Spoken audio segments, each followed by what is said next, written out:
Hello everyone. So I hope you all are doing well. In this video we are going to talk about NILET STQC recruitment. STQC is software testing, software testing and quality control. Quality control. अब देखिए जितनी भी government agencies होती हैं उसमें जितने भी software develop होते हैं, आपकी वेब पोर्टल हो गई, राइट, आपके मोबाइल ऐप्स हो गए, उन सभी को गुजरना पड़ता है सॉफ्टवेयर टेस्टिंग और क्वालिटी कंट्रोल से। ये गवर्नमेंट की मैंडेट होती है और हर गवर्नमेंट कंपनी को इससे गुजरना होता है एक सर्टेन स्टैंडर्ड फॉलो करने के लिए। आईएसओ स्टैंडर्ड होते हैं कुछ जिसको कंप्लाई करना होता है हर गवर्नमेंट एजेंसी को। तो उसका काम नाइलेट करती है। नाइलेट की एक एजेंसी है एसटीक्यूसी, जिसमें आपकी साइंटिफिक असिस्टेंट की रिक्रूटमेंट है।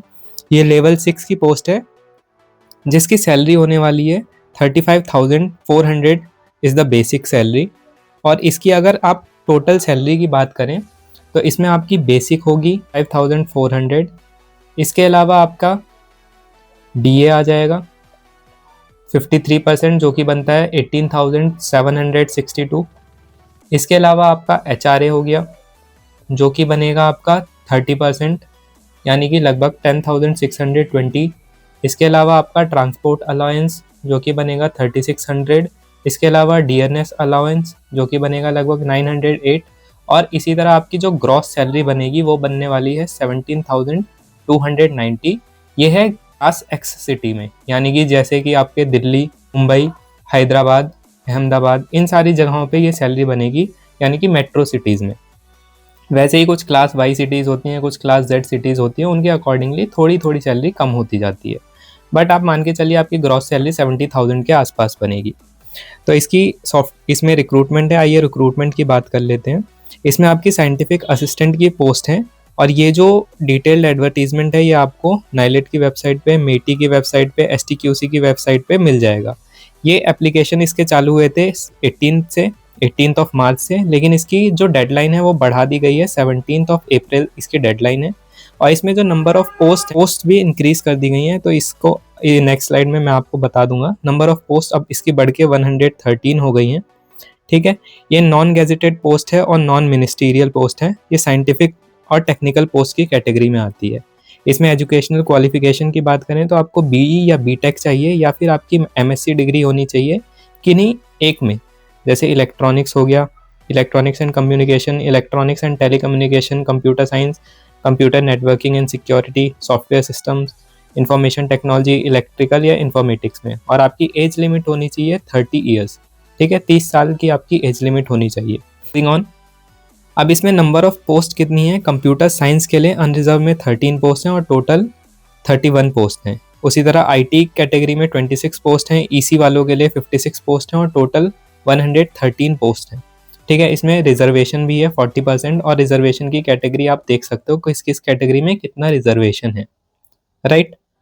मूविंग ऑन, इसके सिलेबस की बात कर लेते हैं। अब इसका जो सिलेबस है वो पूरा गेट का सिलेबस है, एग्जैक्ट गेट का सिलेबस है। इसमें आपको इंजीनियरिंग मैथ्स, ठीक है, mathematical logic, probability, set theory and algebra, combinatorics, graph theory, linear algebra, numerical method, ये पूरे आपका डिस्क्रीट मैथ और इंजीनियरिंग मैथ का सिलेबस है। डिस्क्रीट मैथ और इंजीनियरिंग मैथ का। इसके अलावा आपके कंप्यूटर कैलकुलस भी आ रहा है। इसके अलावा आपका कंप्यूटर साइंस एंड इंजीनियरिंग में डिजिटल लॉजिक हो गया, कंप्यूटर ऑर्गेनाइजेशन एंड आर्किटेक्चर। ये एनालॉग का सब्जेक्ट जो है ये ईसी वालों का एक सब्जेक्ट होता है, ये आपको एक्स्ट्रा प्रिपेयर करना पड़ेगा या आप इसको ओमिट भी कर सकते हो depending upon the cut off, right. इसके बाद programming and data structure, algorithms, theory of computation, compiler design, operating system, database, information system and software engineering, ये बीटेक का एक सब्जेक्ट है आपका। इसके अलावा कंप्यूटर नेटवर्क्स, ये पूरा गेट का सिलेबस है। इसमें एक दो सब्जेक्ट जो हैं आपको एक्स्ट्रा पढ़ने पड़ने हैं ईसी के, और एक एक्स्ट्रा सब्जेक्ट है इंफॉर्मेशन सिस्टम्स वाला और सॉफ्टवेयर इंजीनियरिंग, राइट। इसके अलावा एज लिमिट, जैसा कि मैंने पहले बताया, एज लिमिट आपकी 30 ईयर्स है। उसके बाद एज लिमिट 30 ईयर है जनरल के लिए, लिमिट है 30 years for general candidate, right. इसमें आपको एज रिलैक्सेशन भी मिल जाएगा कैटेगरी वाइज, ठीक है। इसके बाद आपकी जो प्लेस ऑफ पोस्टिंग है वो कहीं पर भी हो सकती है। It is posting for anywhere in India, right. और इसमें नंबर ऑफ वैकेंसीज जो हैं वो बढ़ा दी गई हैं, पहले 78 थी, अब 113 कर दी गई हैं। जो चॉइस ऑफ सेंटर है वो इसमें दे रखा है कि इन सेंटर्स पे ही एग्ज़ाम होगा, तो आप जल्दी से जल्दी अपनी फॉर्म फिल कर दीजिए, right. And scheme of examination की बात कर लेते हैं। इसमें आपका OMR बेस्ड टेस्ट होगा, जिसमें आपके 120 क्वेश्चन होंगे 3 घंटे में।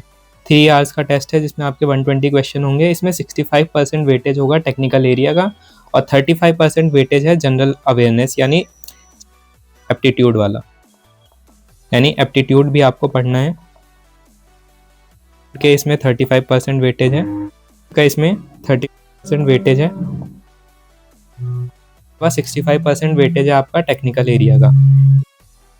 कट ऑफ भी क्लियर करनी है। जनरल की कट ऑफ है 50% और जनरल WS की, बाकी 40 कट ऑफ है OBC और 30% कट ऑफ है SC ST या PWD कैंडिडेट्स के लिए। इसके अलावा आपका सिर्फ सिलेक्शन प्रोसेस में सिर्फ सिंगल टेस्ट है, रिटन टेस्ट के बेसिस पे सिलेक्शन है। इसमें कोई भी इंटरव्यू आपको नहीं देना है। इसकी फ़ीस की बात कर लेते हैं तो इसमें 800 रुपीज़ फ़ीस है जनरल कैटेगरी के स्टूडेंट्स के लिए, और कोई फ़ीस नहीं है SC ST के लिए। So these were all the important points that I wanted to impart. I will fill the form. You have found this video helpful. All the best and do fill the form. Do fill the form. Last date है इसकी 17th April. Do fill the form. Thank you.